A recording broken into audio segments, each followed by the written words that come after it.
Quiero hacer una pregunta. ¿Cuántos de los presentes todavía creen que Cristo viene pronto? ¿Por qué lo creen? Por las señales. Por las señales que estamos viendo. Efectivamente. Este día vamos a estudiar precisamente de eso. Vamos a mirar esta mañana otro tema más de esos distintivos adventistas, basado en la profecía bíblica. Lo he titulado La otra guerra. Cuando hablo de que este será otro mensaje distintivo adventista, me refiero, hermanos, a esos temas que no se predican en todas las iglesias, sino en iglesias de sostén propio, por lo general. Me refiero a esos temas que, es más, algunos ni quieren escuchar. Son temas que inclusive son interpretados desde la perspectiva adventista solamente. Por eso son distintivos. Nosotros como iglesia somos de ese tipo de iglesia que posee el mensaje distintivo adventista y lo proclama dándole un sonido certero a la trompeta. Nosotros somos una iglesia donde el que está al frente de ustedes no quiere ser un perro mudo, sino que quiere anunciarle al pueblo el peligro que se avecina. Y en ese sentido, nosotros nos esforzamos por colocar ante los medios de comunicación, como son la televisión y la radio, ese mensaje de los tres ángeles que advierte al mundo en cuanto a lo que viene relacionado con un poder político y religioso. Interesante que nosotros, precisamente por eso, ¿qué libro es el que más compartimos cuando hacemos la obra misionera? El conflicto de los siglos. Yo no le veo sentido que una iglesia sí distribuya el conflicto de los siglos, pero no se dé a la tarea de estudiar temas que tienen que ver con el conflicto de los siglos. No le veo sentido que alguien siempre quiera distribuir ese libro, pero rechace este tipo de mensajes que tienen que ver con ese libro, el conflicto de los siglos. Así que permítanme ahora entonces destacar un tema distintivo adventista bajo ese título, como repito, La otra guerra. En estos días nosotros miramos que el mundo tiene su mirada ¿a dónde? Allá en Europa, en la guerra que se libra entre Rusia y Ucrania. Una guerra que ha desencadenado en otra guerra, como lo es la guerra económica. Una guerra en la cual ya nos involucramos todos. Ya todos estamos siendo afectados. Tanques de gasolina que antes usted los llenaba con $20, ahora los está llenando con $40 o más. Oh, mis hermanos y hermanas, la ONU está anunciando un impacto fuerte en los bolsillos de la gente debido a los altos costos en transporte, energía, maíz, trigo y sus derivados. Esto último, porque mientras Rusia, que es uno de los principales proveedores de petróleo y de gas en el mundo, y Ucrania, que es conocido como el granero de Europa, debido a la guerra en la cual están enfrascados, han parado la producción y exportación de sus productos a nivel mundial. Y esto de que Ucrania es el granero de Europa está respaldado por los siguientes datos que quiero compartirles. Primeramente, Ucrania ocupa el tercer lugar en el mundo por el área de suelo negro. Hay un 25% de volumen mundial de suelo que está allí en Ucrania. Y ya nosotros sabemos que los suelos negros, como su color lo indica, son de tono oscuro y se caracterizan por ser ricos en materia orgánica o humus y por lo tanto son suelos extraordinariamente fértiles. Ucrania está en los primeros puestos en exportaciones agroalimentarias en muchos productos. Por ejemplo, Ucrania es el primer exportador de girasol y aceite de girasol en el mundo. Además, es el segundo productor mundial de cebada y el cuarto exportador. Asimismo, este estado de Europa Oriental es el tercer mayor productor y el cuarto mayor exportador de maíz del mundo. Además, es el cuarto productor de patatas grandes y el quinto de centeno. Igualmente, ocupa el quinto lugar en el mundo en la producción de abejas, al producir 75,000 toneladas de miel. Es el octavo exportador de trigo. Ocupa el 9º lugar en la producción de huevos de gallina y es el 16º en el mundo en exportaciones de queso. Todos estos datos han llevado a la ONU a sonar las alarmas en cuanto a la crisis que se avecina por la escasez de alimentos y el hambre que esto va a traer. Así que el diablo ha sabido hacer su guerra, ha sabido enfocarla donde más pueda afectar al mundo. Interesante que la ONU dice que con todo esto que está pasando, su Agenda 2030 la ven en sus objetivos atrasada. Prácticamente la miran como un tercio atrás en cuanto a sus objetivos que buscaban alcanzar. Y conociendo lo que esa Agenda 2030 envuelva, que se atrase, no es otra cosa que la mano de Dios obrando allí. Pues en esa Agenda 2030 están involucradas cosas que no son nada favorables para el pueblo de Dios a la larga. Pero hermanos y hermanas, ¿quién es el que está detrás de esta guerra económica? ¿Y por qué se da esta guerra económica? Miren, ¿qué debemos ver nosotros en esta guerra económica? Hay una cita del don profético que yo quiero compartir, donde nos dice qué debemos ver nosotros en esto. Y antes de leerla se los voy a decir ya. Lo que nosotros debemos ver en esta guerra económica es que se está acercando el fin del tiempo de gracia. Por esta declaración que le pongo. Dice la sierva del Señor Ellen White: en la India, China, Rusia y las ciudades de América, miles de hombres y mujeres están muriendo de hambre. Los hombres adinerados, porque tienen el poder, controlan el mercado, compran a precios bajos todo lo que pueden obtener y luego venden a precios mucho mayores. Esto significa inanición a las clases más pobres y dará lugar a una guerra civil. Habrá un tiempo de angustia como nunca lo hubo desde que hubo una nación. En aquel tiempo se levantará Miguel, el gran príncipe que está de parte de los hijos de tu pueblo. Y será tiempo de angustia cual nunca fue desde que hubo gente hasta entonces. Pero en aquel tiempo será libertado tu pueblo, todos los que se hallen escritos en el libro. Así está escrito en el manuscrito número 5, página 305 del año 1899.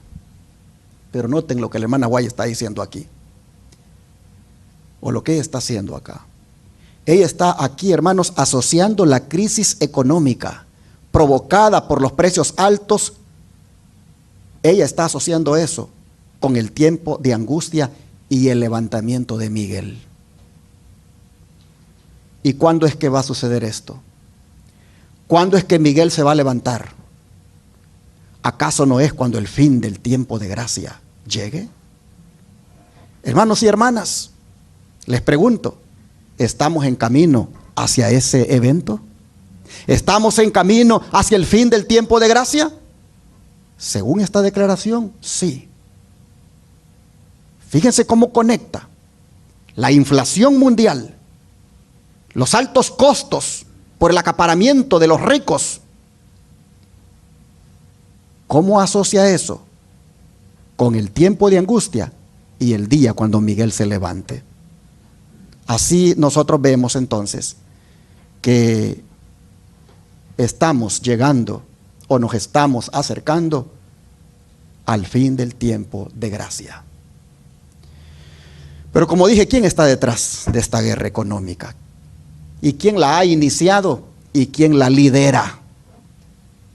Ni más ni menos que aquel país que la profecía dice que va a liderar el boicot económico al final de los días. ¿Quién es? Los Estados Unidos de América. Esta nación está buscando asfixiar a Rusia por la invasión a Ucrania con sanciones económicas sin precedentes a fin de doblegarla en sus pretensiones. Lo hace porque tiene el poderío y porque tiene experiencia en hacerlo. Solo que cada vez que Estados Unidos hace eso, confirma que se está preparando para aquel boicot que la profecía le ha asignado, que va a ser en contra de los que no acepten la marca de la bestia. Vamos a leer esa profecía en Apocalipsis 13, versículos 16 y 17. Apocalipsis 13, versículos 16 y 17.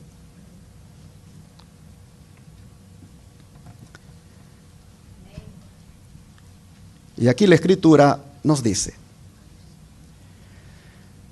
y hacía que a todos, pequeños y grandes, ricos y pobres, libres y esclavos, se les pusiese una marca en la mano derecha o en la frente, y que ninguno pudiera comprar ni vender, sino el que tuviera la marca o el nombre de la bestia o el número de su nombre.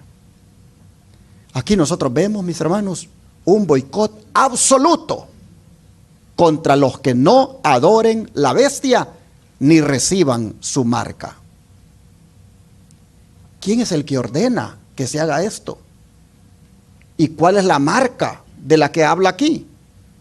El don profético lo dice bien claro y me voy a borrar yo mis palabras, se los pongo acá. Dice la profecía del capítulo 13 del Apocalipsis, declara que el poder representado por la bestia de cuernos semejantes a los de un cordero haría que la tierra y los que en ella habitan adorasen ¿a quién? Al papado, que está simbolizado en este capítulo por una bestia parecida a un leopardo. Sí, cuando uno lee el capítulo 13 del versículo 1 aparecen esas dos bestias. La primera que es semejante a un leopardo y la segunda que es semejante a un cordero por sus cuernos que tiene. Solamente que dice que habla como ¿qué? Como dragón. Bueno, dice, la bestia de dos cuernos va a decir también a los que habitan sobre la tierra que le hagan una imagen de la bestia. Y además mandará que todos, pequeños y grandes, así ricos como pobres, así libres como esclavos, tengan la marca de la bestia. Y ahora viene la identificación. Se ha demostrado que los Estados Unidos de Norteamérica son el poder representado por la bestia de dos cuernos semejantes a los de un cordero, y que esta profecía se va a cumplir cuando los Estados Unidos hagan obligatoria la observancia del domingo, que Roma declara ser el signo característico de su supremacía. Pero los Estados Unidos no serán los únicos que rindan homenaje al papado. Tanto en el viejo mundo como en el nuevo mundo se le tributará homenaje al papado por medio del honor que se conferirá a la institución del domingo, la cual descansa únicamente sobre la autoridad de la Iglesia romana. Conflicto de los Siglos, página 565. Así vemos claramente, hermanos y hermanas, que los Estados Unidos pues va a favorecer al papado con el boicot económico del final de los tiempos, obligando a la gente a que reciba la marca de esa bestia primera, semejante a un leopardo ahí en Apocalipsis 13, y que es símbolo del papado.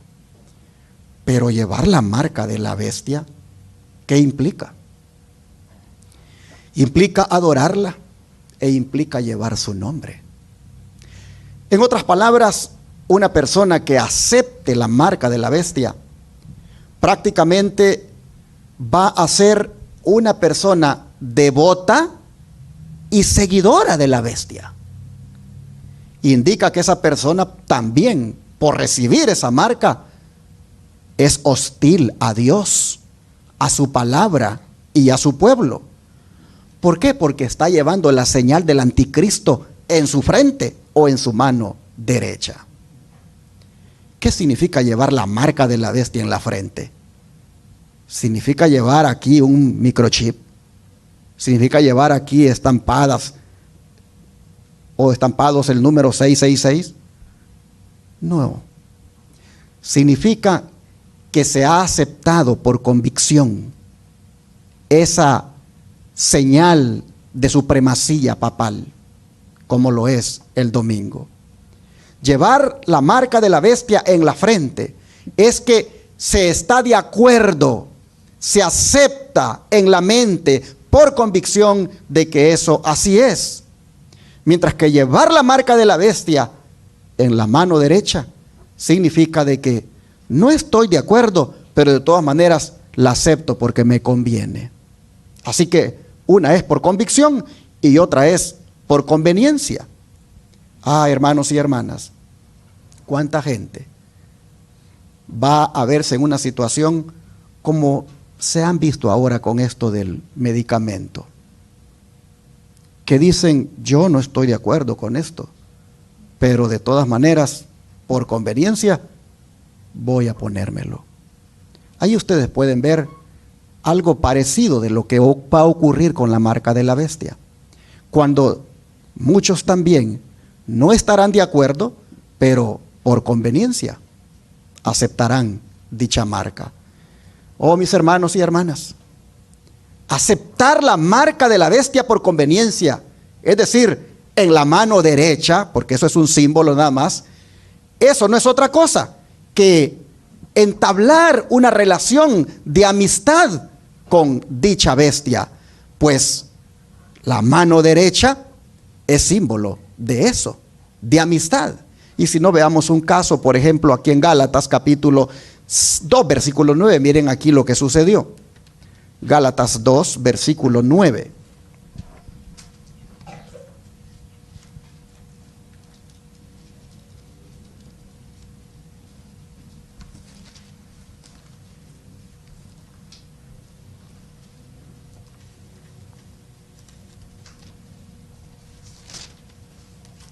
Gálatas 2, verso 9 dice, el apóstol Pablo está hablando aquí, y dice, y reconociendo la gracia que me había sido dada, Jacobo, Cefas y Juan, que eran considerados como columnas, nos dieron a mí y a Bernabé, ¿qué cosa?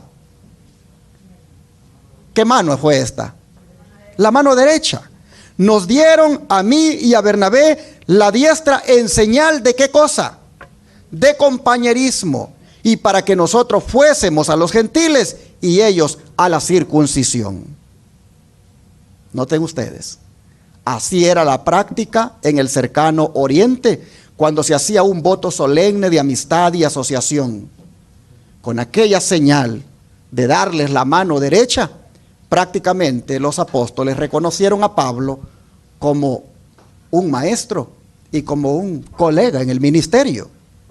Así que, mis hermanos, los que reciban la marca de la bestia en la mano derecha, aunque sea por conveniencia, no harán ahí sino solamente trabajar junto con dicha bestia en esa causa común como es la de oponerse a Dios y a su pueblo. Por eso dice que algunos de la fe se pasarán a las filas del enemigo y desde allá emprenderán la persecución con aquellos que decidan ser fieles a la fe. Ahora, hermanos y hermanas, si ustedes se fijaron las categorías de personas que se presentan para recibir la marca de la bestia, si ustedes se fijaron ahí, las categorías son contrapuestas. Pues dice que son pequeños y grandes, ricos y pobres, libres y esclavos. Son prácticamente todos los niveles de la sociedad que se va a buscar afectar con aquel boicot, un boicot que va a incapacitar a las personas del suministro de alimentos, amenazándoles con la hambruna. Y el pueblo de Dios, el verdadero pueblo de Dios, será la víctima. Entendiendo el verdadero pueblo de Dios como aquel que guarda los mandamientos y tiene el testimonio de Jesucristo. Oh, mis hermanos, cuando ese día llegue, se va a repetir lo que ocurrió con la iglesia de Esmirna, lo que ocurrió con los fieles en ese tiempo. ¿A qué punto llegaron ellos? Vamos a mirarlo aquí en Apocalipsis capítulo 2, versículos 8 y 9.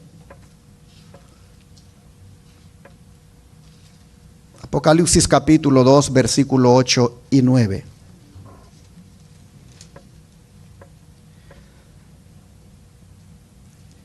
Y escribe al ángel de la iglesia en Esmirna, el primero y el postrero, el que estuvo muerto y vivió, dice esto: yo conozco tus obras y tu tribulación y tu pobreza, pero tú eres rico, y la blasfemia de los que se dicen ser justos y no lo son, sino sinagoga de Satanás.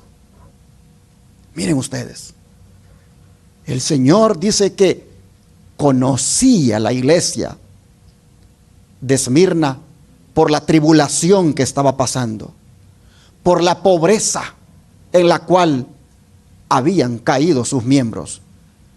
Interesante que Jesús aquí le habla al creyente de una manera individual, pues dice: conozco tú. Interesante, volvamos a leer: conozco tus obras, conozco tu tribulación y tu pobreza. Oh, mis hermanos y hermanas, a Jesús no se le escapa ninguno de sus hijos. Cuando se trata de mirar su condición, cuando se trata de ver la tribulación en la que está, el creyente individual es mencionado aquí por ese pronombre posesivo tú. Jesús, mis hermanos y hermanas, cuando estamos en una tribulación, no nos considera como el montón, sino que nos considera a nivel individual. Amén. Tú le importas a Jesús. Tú le interesas a Jesús. Él ve tu tribulación. Él ve tu pobreza. Él ve tu condición. Así miramos que en la iglesia de Esmirna, los cristianos, cuando se trató de pasar por esa situación, Jesús les observó. La palabra tribulación, que es mencionada aquí, viene, hermanos, de vivir bajo opresión. En otras palabras, viene de vivir en esa situación de estrechez. Eso, por supuesto, conduce a la pobreza. ¿Por qué? Porque cuando no se dispone de trabajo, cuando no se dispone de recursos, hermanos y hermanas, inmediatamente lo que llega es la pobreza. Los creyentes de Esmirna, según la historia, les quitaron hasta sus casas, les confiscaron sus bienes, dice la historia. Prácticamente los hicieron que cayeran en la pobreza. Llegaron al punto de parecer mendigos. Por eso nosotros debemos entender, hermanos y hermanas, que cuando Jesús menciona esto de la iglesia de Esmirna, es para decirnos que cuando más pobres seamos ante los ojos del mundo y cuando más pobres seamos en bienes materiales, delante de Él seremos los más ricos del mundo. Esto, hermanos y hermanas, nos debe llevar a nosotros a entender que en las dificultades y en los maltratos que puedan venir en el futuro, seremos bendecidos espiritualmente hablando.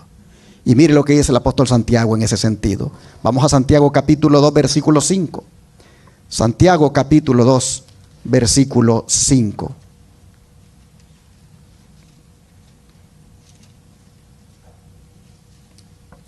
Y la escritura nos dice lo siguiente: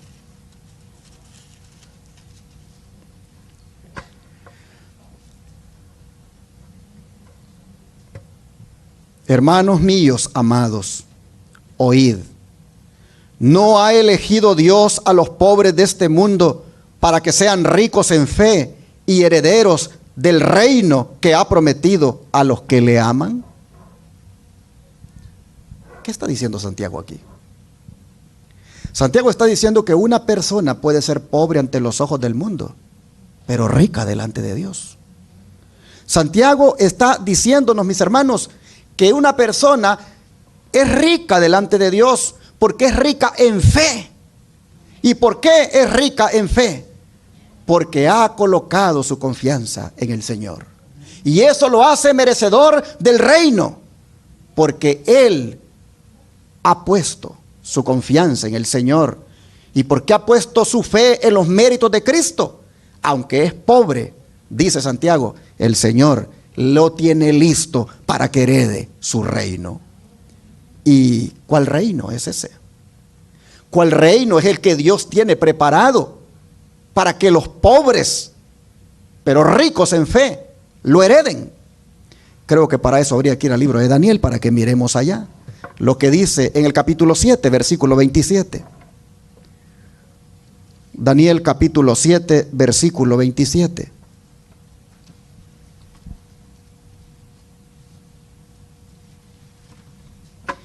Y aquí las escrituras nos dicen lo siguiente.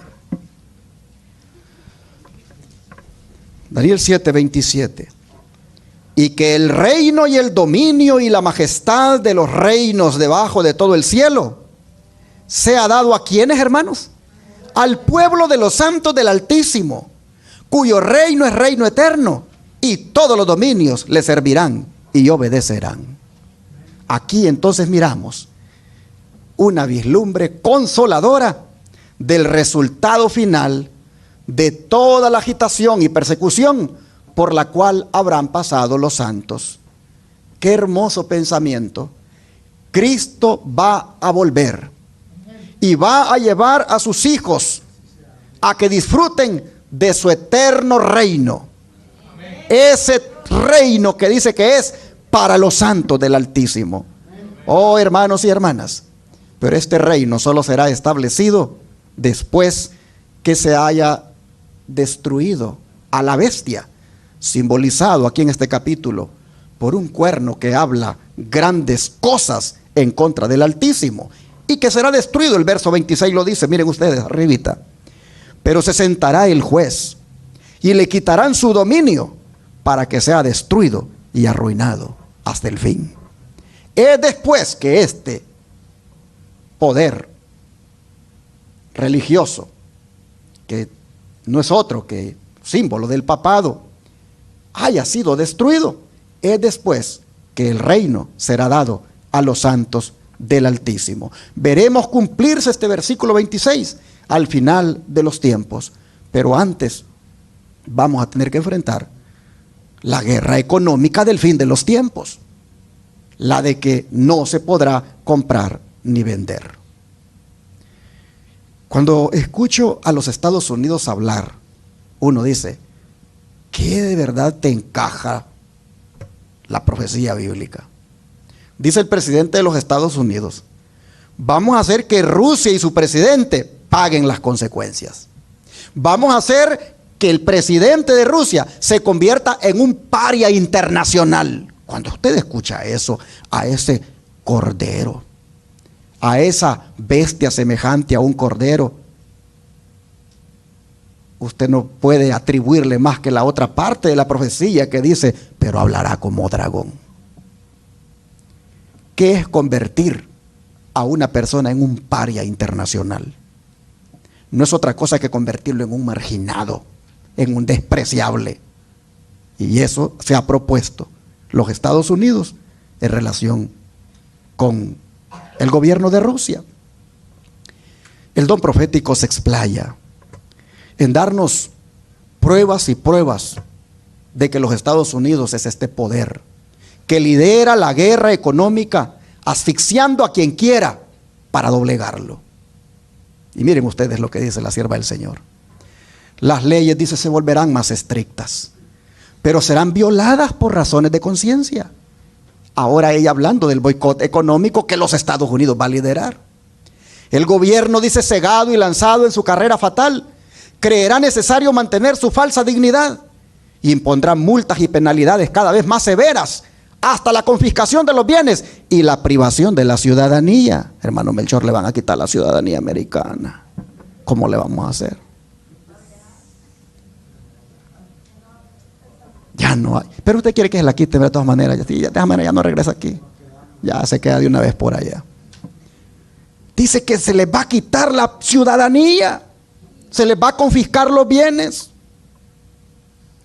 Y los herejes no podrán ni comprar ni vender. Serán, ¿cómo dice?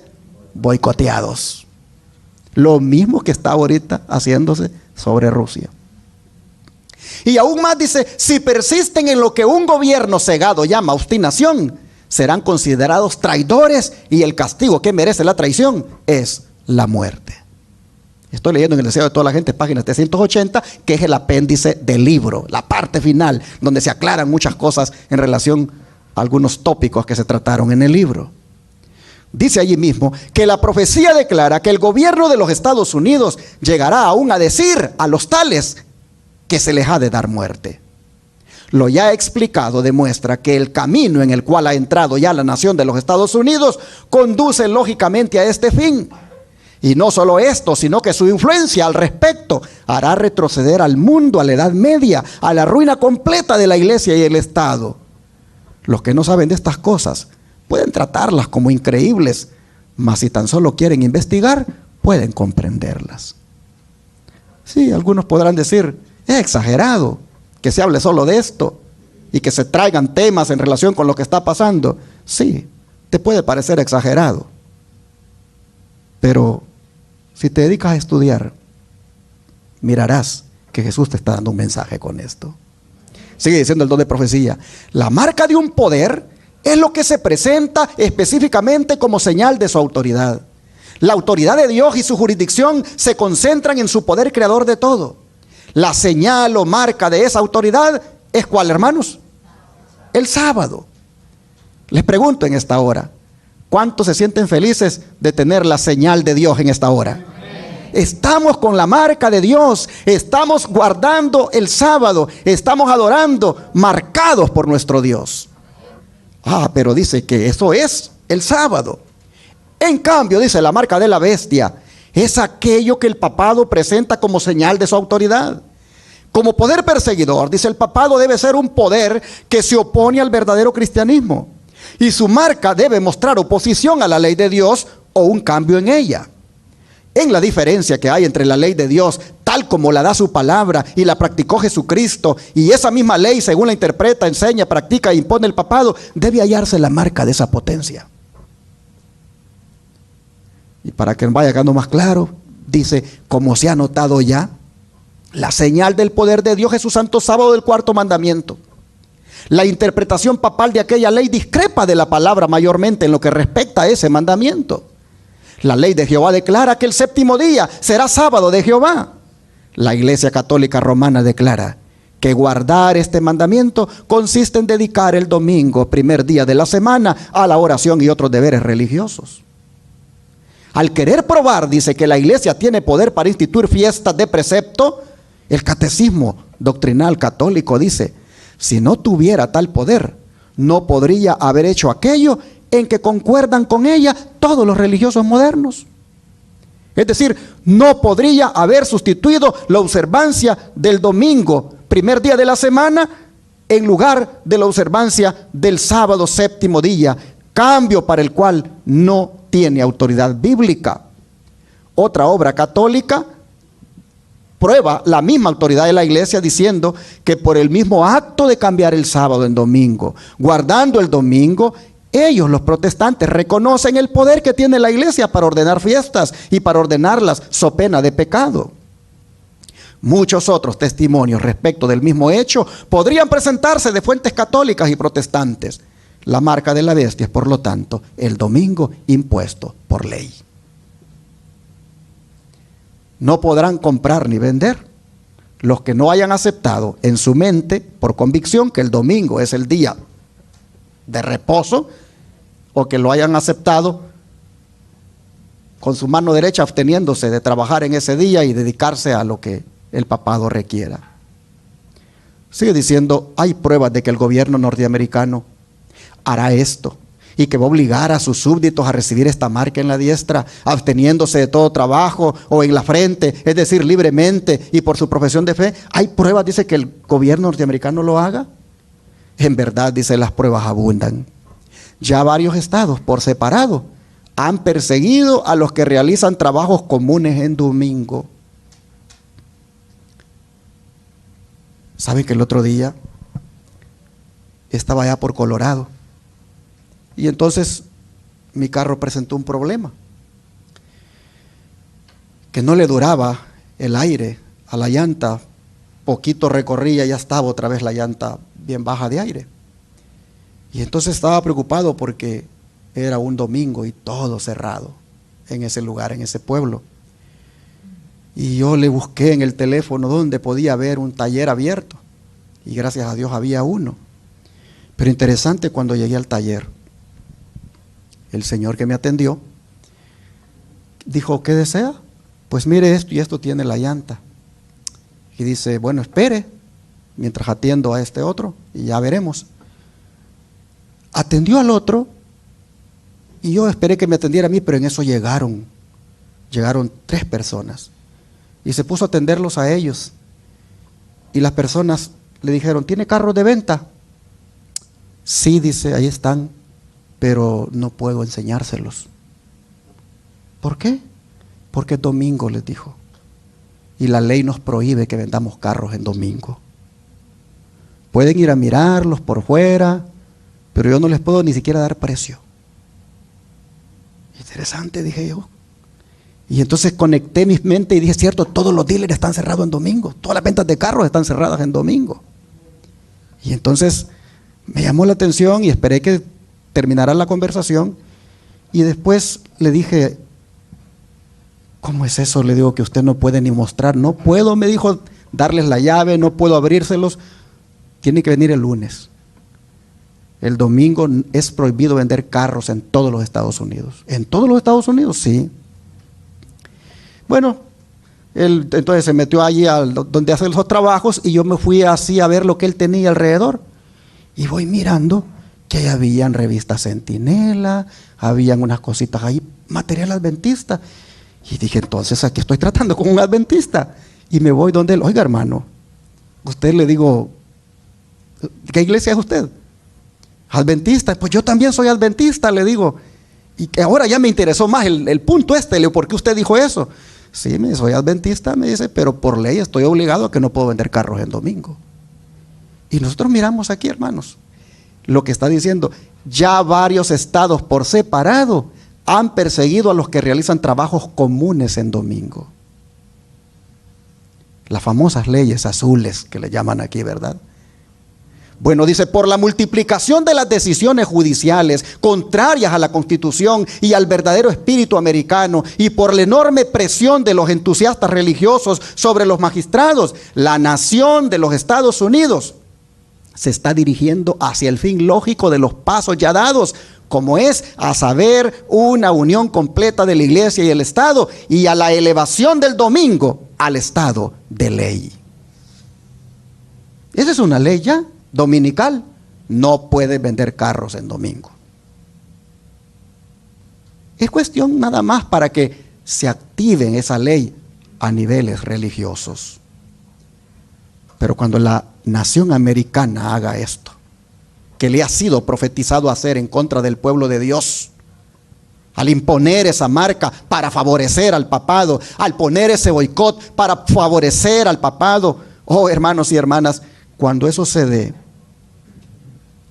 seremos angustiados y maltratados, como lo fueron los fieles de la iglesia de Esmirna y como lo fueron otros en el pasado. Pablo habla de ellos, cómo sufrieron. Vamos al capítulo 11 de Hebreos, versículo 36 al 38.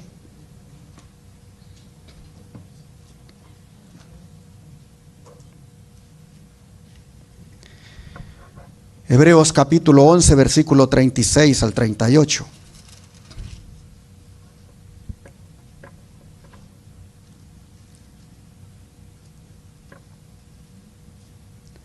Dice, otros experimentaron vituperios y azotes, y a más de esto, prisiones y cárceles.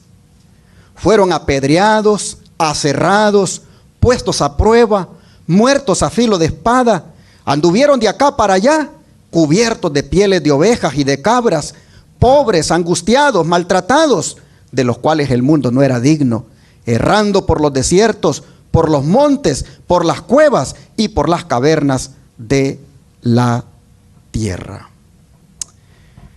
Aquí nosotros vemos, hermanos, que los héroes de la fe, pues de eso habla el capítulo 11, aquí nosotros vemos que estos héroes de la fe fueron probados en ella, fueron probados en su fe. Ellos bien pudieron haber renunciado a la fe a cambio de salvar sus vidas, pero Pablo nos dice que hicieron lo contrario. Prefirieron renunciar a su vida y ser fieles a su fe. La fe más brillante, hermanos, es aquella que brilla en medio de la prueba. Es aquella que brilla cuando llega la crisis, cuando la vida está en peligro. Aquí nosotros vemos que los santos del Antiguo Testamento fueron tan brillantes en su fe que dice el apóstol, de los cuales el mundo no era digno. Recibieron vituperios, dice, azotes, prisiones y cárceles. Y si no, preguntémosle a José, preguntémosle a Jeremías, preguntémosle a Pablo lo que ellos experimentaron por su fe. Dice que fueron apedreados. Bueno, preguntémosle a Nabot de Jezreel, a Esteban, cómo ellos murieron. Dice que fueron aserrados. Según la tradición, el profeta Isaías así lo mató o lo mandó a matar el rey Manasés. Dice que fueron puestos a prueba. Y la lista de nombres y mujeres nobles que pasaron con éxito las pruebas de su fe, lo hicieron a costa de sus vidas. Fueron muertos, dice, a filo de espada. Así la Biblia registra el caso de Gedalías, de los sacerdotes de Nob y de Jacobo, el primer mártir de la iglesia. Jacobo, el hermano de Juan. Dice que anduvieron de acá para allá, como Elías y David. El mundo, dice, no era digno. Es decir, el mundo no se daba cuenta de cuánto le debía a esos dignos personajes que solamente estaban siendo en este mundo la sal de la tierra. Y así como el mundo no apreció en el pasado a los verdaderos hijos de Dios que hicieron esa contribución para la humanidad con el mensaje que proclamaron, así también, hermanos, el mundo no aprecia lo que hacen hoy los hijos de Dios, ni apreciarán lo que van a hacer en el futuro. Pues vean la siguiente declaración. Muy pronto, dice la mensajera del Señor, la riqueza acumulada no tendrá ningún valor. Cuando se promulgue el decreto que nadie puede comprar ni vender, excepto los que tengan la marca de la bestia, muchos recursos no tendrán ningún valor. Se acerca el tiempo en que no podremos vender a ningún precio. Pronto se promulgará el decreto que prohibirá a los hombres comprar o vender si no tienen la marca de la bestia. Evento de los últimos días, página 127. Mis hermanos y hermanas, cuán importante es que pongamos a trabajar lo que Dios nos ha dado en la obra del Señor. Y no acumularlo a tal punto que llegue ese tiempo cuando no tenga ningún valor. Y como dice el profeta, el dinero rodará por las calles y nadie lo querrá porque no vale de nada. Se acerca ese tiempo cuando la marca de la bestia sea impuesta y no podamos comprar ni vender. Sigue diciendo la sierva del Señor, en el último gran conflicto de la controversia con Satanás, los que sean leales a Dios se verán privados de todo apoyo terrenal, porque se niegan a violar su ley en obediencia a las potencias terrenales. Se les prohibirá comprar o vender.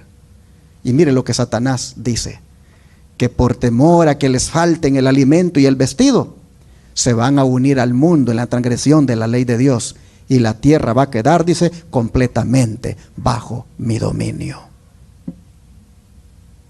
Estados Unidos solamente está, hermanos, preparándose para el papel que le asigna la profecía. Está adquiriendo una experiencia enorme para adquirir boicot, para hacer boicot, mejor dicho, ante grandes potencias. Y cuando se trate del santo día sábado versus el domingo, lo hará tan bien que, dice el diablo, muchos, por miedo a que no tengan que comer o a que no tengan que ponerse de vestido, se van a unir al mundo y van a transgredir la ley de Dios. Y entonces, dice la tierra, él piensa que le va a quedar completamente bajo dominio. De manera, hermanos y hermanas, que toca a nosotros ir considerando: ¿seré yo de los que me pondré bajo el dominio de Satanás? ¿Seré yo de los que, por miedo a no tener que comer o a no tener que vestir, voy fácilmente a aceptar por convicción o por conveniencia en mi mano derecha esa marca de la bestia? Es decir, de que el domingo es el día que hay que guardar. Es bueno que vayamos haciéndonos esas preguntas, porque ante ese conflicto nos vamos a enfrentar. Sigue diciendo el don profético: vi a nuestro pueblo en gran angustia, llorando y orando y reclamando las fieles promesas de Dios, en tanto que los impíos estaban alrededor de nosotros, burlándose y amenazando con destruirnos. Ridiculizaban nuestra debilidad, se mofaban de nuestra insignificancia numérica y nos vituperaban con palabras concebidas para ofender profundamente. Nos acusaban de haber adoptado una posición independiente de todo el resto del mundo. Nos habían quitado nuestros recursos de modo tal que no podíamos comprar ni vender, y señalaban nuestra abyecta pobreza y nuestra agobiante situación. Abyecta pobreza. Es decir, una persona que se le desprecia precisamente por su condición en la que ha caído de pobreza. No lograban comprender, dice, cómo podíamos vivir apartados del mundo. Según ellos, dependíamos del mundo y debíamos admitir sus costumbres, prácticas y leyes o salir de él. Si en verdad éramos el pueblo único del mundo que gozaba del favor divino, las apariencias indicaban en forma aterradora todo lo contrario. Así está escrito en La Verdad acerca de los ángeles, página 271. Pero, hermanos y hermanas, no caigamos tampoco anticipadamente en una angustia por esto, porque no estaremos solos. El Señor va a estar con nosotros. No estaremos solos en esa angustia. Pues vea lo que dice el Salmo 9, versículo 9. Salmo 9, versículo 9.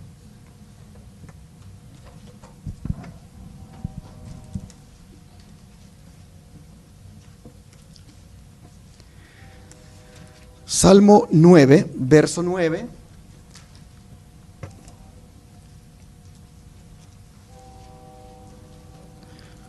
Tengo una Biblia de páginas tan delgaditas que me cuesta llegar ahí.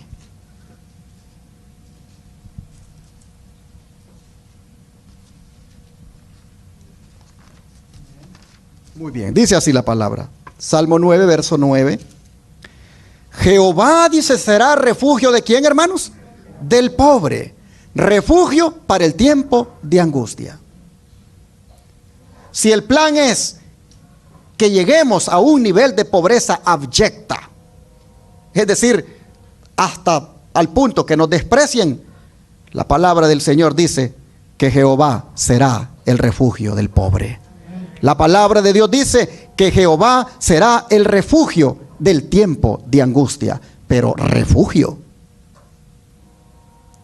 ¿Saben que en la palabra de Dios, en el original hebreo, el término refugio significa elevación segura? Cuando ustedes ven a las gallinas que van a dormir, ¿a dónde ellas duermen? Ellas buscan un lugar alto, un lugar seguro. No se atreven a dormir ahí abajo.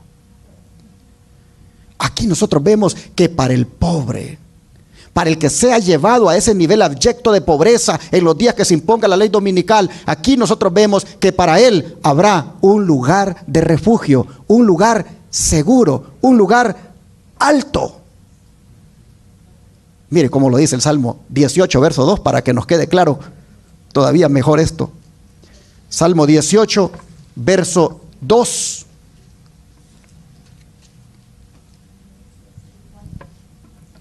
Dice: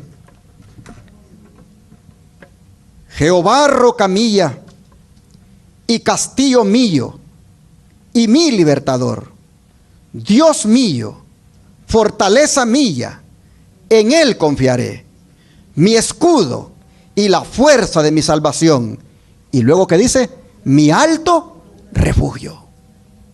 Así que cuando la Escritura habla de que Dios es nuestro refugio, está hablando de que Él es un lugar seguro, un lugar como cuando la gallina busca para estar seguro, para dormir.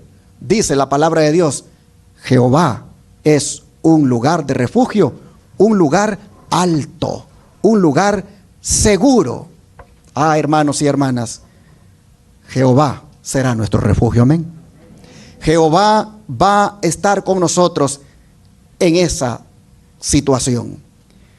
David, vean ustedes cómo tenía esa confianza en esto. Vamos al Salmo 7, verso 6. Salmo 7, verso 6. Dice: levántate, oh Jehová, en tu ira. Álzate en contra de la furia de mis angustiadores y despierta en favor mío el juicio que mandaste. Miren ustedes, le pide a Dios que se alce en contra de la furia de sus angustiadores. Pero es interesante la respuesta que él mira anticipadamente en el Salmo 23, versículo 5. Salmo 23, versículo 5.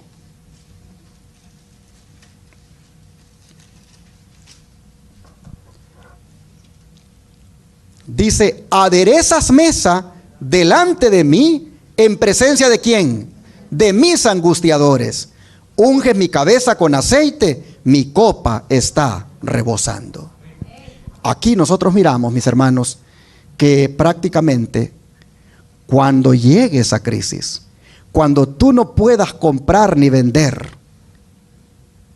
aquí nosotros vemos que ante esos angustiadores que el enemigo va a levantar, el Señor de todas maneras va a preparar un banquete para nosotros. Aquí nosotros vemos que estaremos como invitados en el banquete de Dios. Prácticamente David está diciendo que Dios va a satisfacer nuestras necesidades y los planes de nuestros enemigos terminarán en la nada. Porque así como a Elías un cuervo le llevó de comer, Dios, hermanos, va a mandar ángeles para darnos de comer. Así lo dice el don profético, miren ustedes. Vi, dice, a los santos abandonar las ciudades y los pueblos y juntarse en grupos para vivir en los lugares más apartados. Los ángeles les proveían de comida y agua, mientras que los impíos sufrían de hambre y sed. En el tiempo de la angustia que vendrá inmediatamente antes de la venida de Cristo, los justos serán resguardados por el ministerio de los santos ángeles. Pero no habrá seguridad para el transgresor de la ley de Dios. Los ángeles no podrán entonces proteger a los que estén menospreciando uno de los preceptos divinos. En medio del tiempo de angustia, cual nunca hubo desde que fue nación, sus escogidos permanecerán inconmovibles. Satanás, con toda la hueste del mal, no puede destruir al más débil de los santos. Los protegerán ángeles excelsos en fortaleza, y Jehová se revelará en su favor como Dios de dioses, que puede salvar hasta lo sumo a los que ponen su confianza en Él. ¿Verdad? Acerca de los ángeles, página 272. De manera, mis hermanos y hermanas, que así como el Señor nos dice lo que nos va a venir, también Él nos dice cómo nos va a cuidar. Ángeles, dice, vendrán a darnos de comer. Es que el control de los eventos finales no lo tendrá el hombre, lo tendrá el Señor. Y en ese control de los eventos finales, hermanos y hermanas, Dios no nos va a desamparar. A veces creemos que el control lo tendremos nosotros y hablamos de una manera a veces como que en el lugar donde estemos fuera de la ciudad, ahí estaremos eternamente. Aún de ahí, hermanos, vamos a tener que salir huyendo a las montañas, a las cuevas. Y allí no vas a tener tus tomates cultivados. Ahí no vas a tener tus productos que tú hayas cultivado. Allí los ángeles te van a llevar la comida. Damos gloria a Dios por esto. Esto es buena nueva. Así que, hermanos y hermanas, para terminar, quisiera decirles que mientras esta otra guerra económica o las otras que vengan en el futuro se vayan desarrollando ante nuestros ojos, culminando con lo que la profecía ha indicado, con ese boicot contra nosotros, mientras todo esto, hermanos, va pasando y va a llegar, bueno es que no olvidemos nosotros la hermosa promesa de Isaías 33, verso 16. ¿Qué les parece? Leámosla, por favor. Isaías 33, verso 16.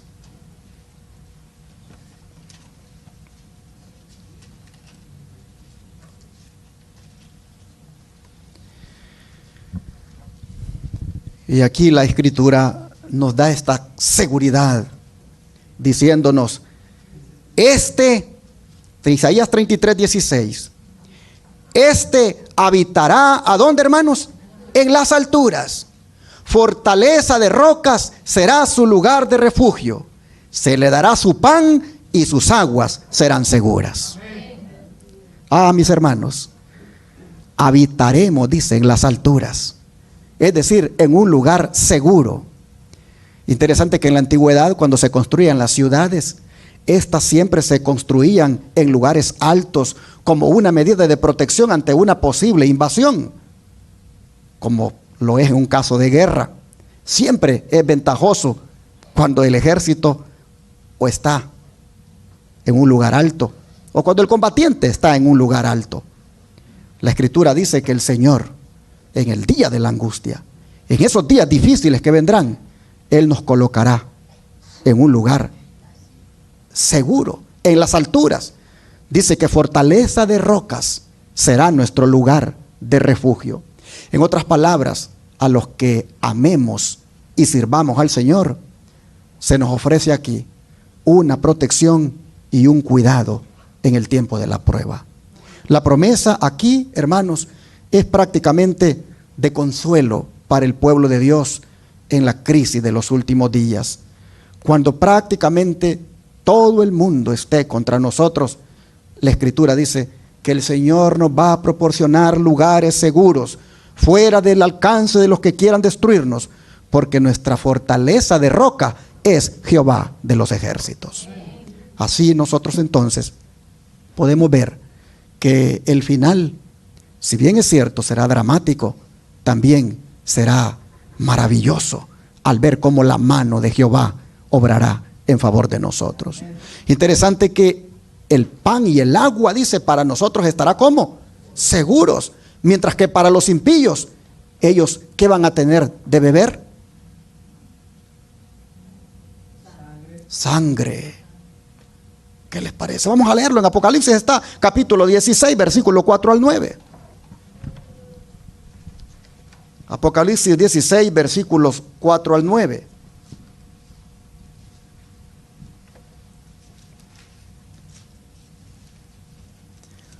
Dice la palabra del Señor que el tercer ángel derramó su copa sobre los ríos y sobre las fuentes de las aguas, y se convirtieron ¿en qué cosa? En sangre. Y oí al ángel de las aguas que decía: justo eres tú, oh Señor, el que eras y que eras, el santo, porque has juzgado estas cosas. Por cuanto derramaron la sangre de los santos y de los profetas, también tú les has dado a beber sangre, pues lo merecen. Eso es lo que tendrá el incrédulo. Eso es lo que tendrá el inconverso. Eso es lo que tendrá el que recibió la marca de la bestia. Beberá sangre en lugar de agua.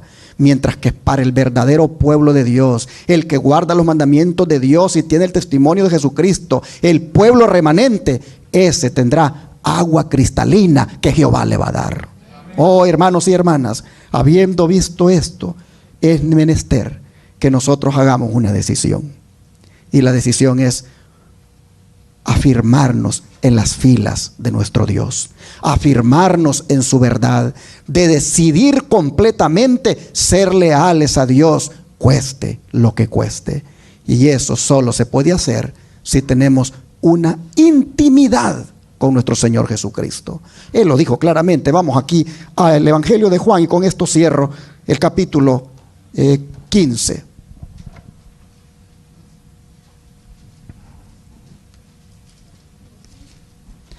Evangelio de Juan, capítulo 15.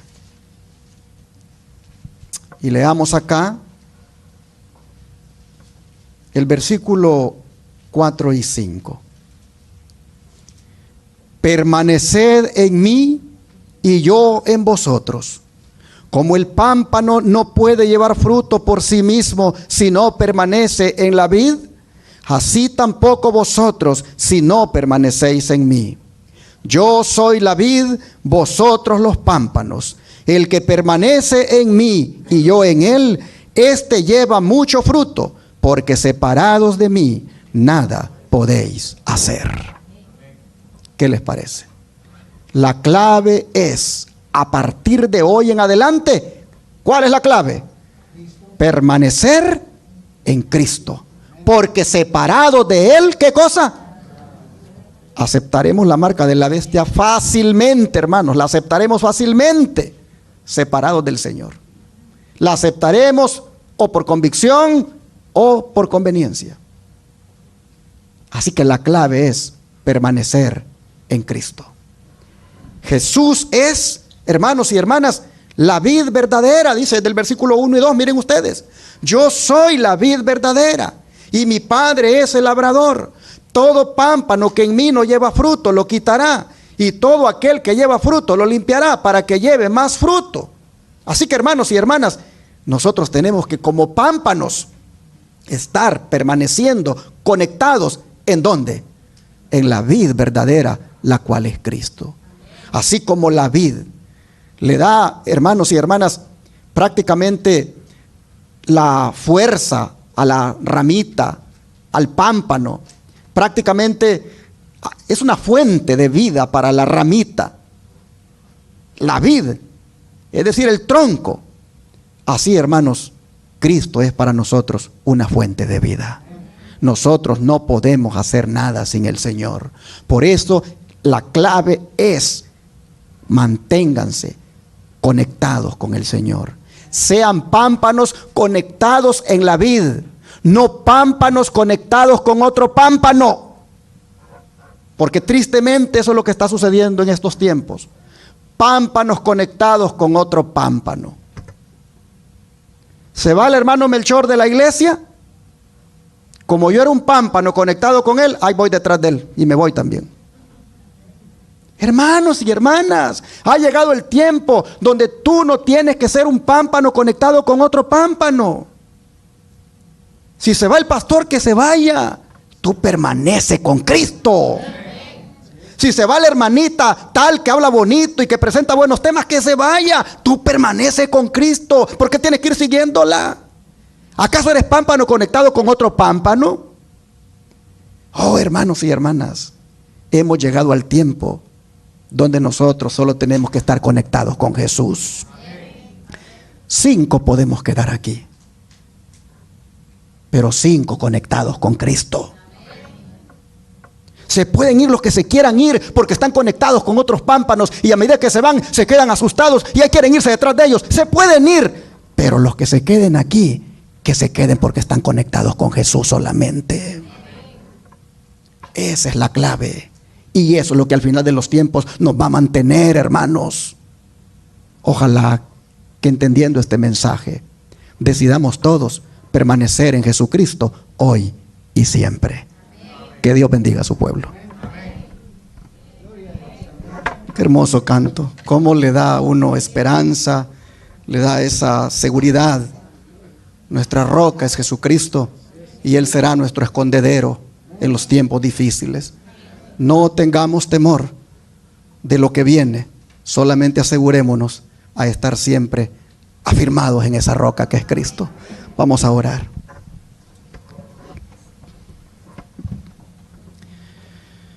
Padre nuestro que está en el cielo, al haber meditado hoy sobre esa otra guerra que ya nos está afectando en una manera pequeña, pero que nos afectará al final de los tiempos de una manera donde nuestra vida estará en riesgo.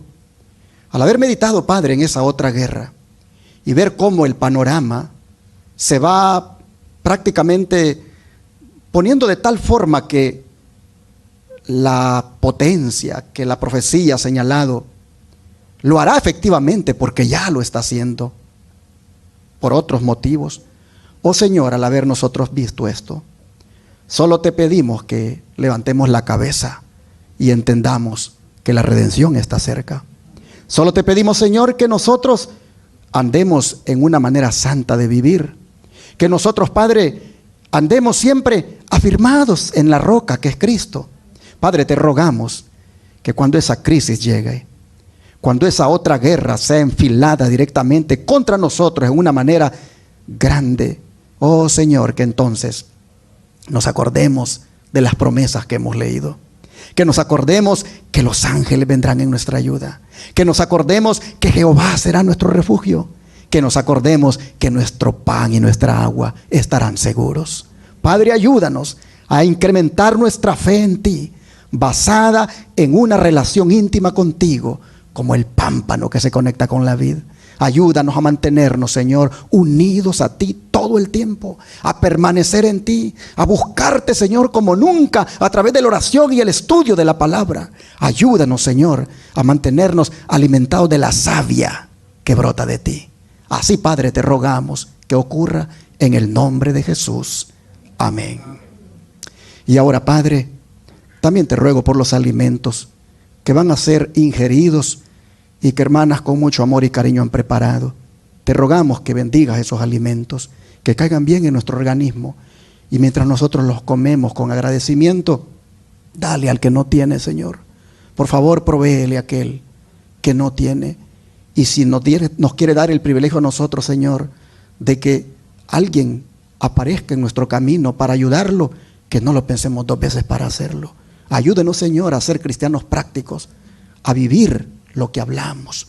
Señor, le rogamos esta bendición por la comida en el nombre de Jesús. Amén.